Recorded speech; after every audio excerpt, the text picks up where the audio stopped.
क्या आपने कभी सोचा है कि महाभारत जैसा महान युद्ध, जिसमें लाखों लोग मारे गए, राजवंश तबाह हो गए, वो आखिरकार खत्म कैसे हुआ? क्या सिर्फ युद्ध की समाप्ति ही अंत था, या फिर कोई ऐसा पल भी था जिसने इस पूरे महायुद्ध को एक शाप की तरह लपेट कर खत्म कर दिया? आज हम बात करेंगे महाभारत के उस अंतिम और सबसे रहस्यमय क्षण की, जिसे कहा जाता है गांधारी का शाप। क्या यह सिर्फ दुखी मां के मुंह से निकली बद्दुआ थी, या फिर एक ऐसा शाप था जिसने पूरे यदुवंश को नष्ट कर दिया और द्वारका जैसे भव्य नगर को समुद्र में डुबो दिया? आइए जानते हैं the curse that ended the Mahabharat, Gandhari's final words. Mahabharat का युद्ध एक ऐसा युद्ध था जो केवल धनुष बाण से नहीं, बल्कि भावनाओं, वफादारी, नीतियों और भाग्य से लड़ा गया था। कौरव और पांडव एक ही वंश के पुत्र थे, लेकिन उनके बीच जो टकराव था उसने इतिहास को बदल दिया। जब 18 दिन का वो विनाशकारी युद्ध खत्म हुआ, कौरव सेना का अंत हो गया, दुर्योधन मारा गया, भीष्म शरशय्या पर थे, तो ऐसा लगा कि अब शांति आ जाएगी। लेकिन असली तूफान तब आया जब गांधारी, जो कौरवों की मां थी, रणभूमि में आई। गांधारी कोई साधारण महिला नहीं थी। वो अंधे राजा धृतराष्ट्र की पत्नी थी, और उन्होंने अपने पति की तरह स्वयं भी आंखों पर पट्टी बांध ली थी, जीवन भर के लिए। उन्होंने सत्ता नहीं देखी, सुख नहीं देखा, लेकिन एक मां के रूप में उन्होंने 100 पुत्रों को जन्म दिया और सबको युद्ध में खो दिया।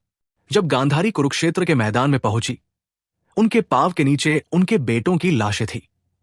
उन्होंने युधिष्ठिर, भीम, नकुल, सहदेव और अर्जुन को देखा, जीवित, विजयी। लेकिन मां का दिल जीत से नहीं, अपने बच्चों की मृत्यु से भरा था। वो जानती थी कि युद्ध अनिवार्य था, पर यह भी समझ रही थी कि कृष्ण, जो भगवान माने जाते थे, अगर चाहते तो ये युद्ध टल सकता था। गांधारी ने कृष्ण से कहा, तुम चाहते तो ये युद्ध रोक सकते थे, लेकिन तुमने ऐसा नहीं किया। तुमने इसे होने दिया अपनी नीति के नाम पर। अब जब मेरे 100 बेटे मर चुके हैं, तो सुनो कृष्ण, मैं तुम्हें शाप देती हूं। जैसे मेरा वंश खत्म हो गया, वैसे ही एक दिन तुम्हारा यदुवंश भी अपने ही हाथों से नष्ट हो जाएगा।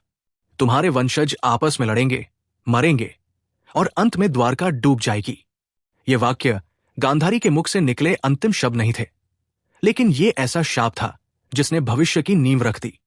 भगवान कृष्ण ने यह शाप स्वीकार किया। उन्होंने कहा, माताश्री, आपने जो कहा वो होगा। एक भगवान, एक अवतार, जिसने महाभारत के युद्ध को नीति और धर्म के नाम पर चलाया, वो स्वयं अपनी मृत्यु और अपने वंश की समाप्ति को स्वीकार करता है। ये दृश्य बताता है कि कितना गहरा था गांधारी का दुख और कितना शक्तिशाली था एक मां का शाप। अब सवाल यह उठता है, क्या यह शाप सच में प्रभावी हुआ? महाभारत युद्ध के 36 साल बाद कृष्ण द्वारका में थे। यदुवंश समृद्ध था, लेकिन उसके भीतर अहंकार और मतभेद बढ़ रहे थे।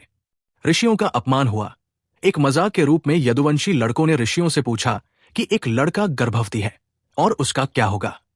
ऋषियों ने क्रोधित होकर शाप दिया कि यह वंश अपने ही गर्भ से उत्पन्न लोहे की गदा से नष्ट हो जाएगा। वहीं से विनाश की शुरुआत हुई। एक लोहे की गदा बनी, जिसे कृष्ण ने चूर चूर करवाकर समुद्र में फिकवा दिया। लेकिन लोहे की छोटी छोटी बुरादियां समुद्र से वापस किनारे पर आ गई। और फिर हुआ वही जो गांधारी ने कहा था। यदुवंशियों में आपसी झगड़ा हुआ। शराब के नशे में वे एक दूसरे पर टूट पड़े। उसी बुरादी से बने बांस जैसे तिनकों से उन्होंने एक दूसरे को मार डाला। बलराम समुद्र के किनारे जाकर ध्यानस्थ हो गए और अपना शरीर त्याग दिया। अंत में कृष्ण एक जंगल में पेड़ के नीचे ध्यान में थे। तभी एक शिकारी ने उन्हें हिरण समझकर तीर मार दिया। यही वो क्षण था जब गांधारी के शाप की पूर्णता हुई। अब बात आती है द्वारका की, वो नगर जो समुद्र के किनारे नहीं, समुद्र के भीतर बसा था।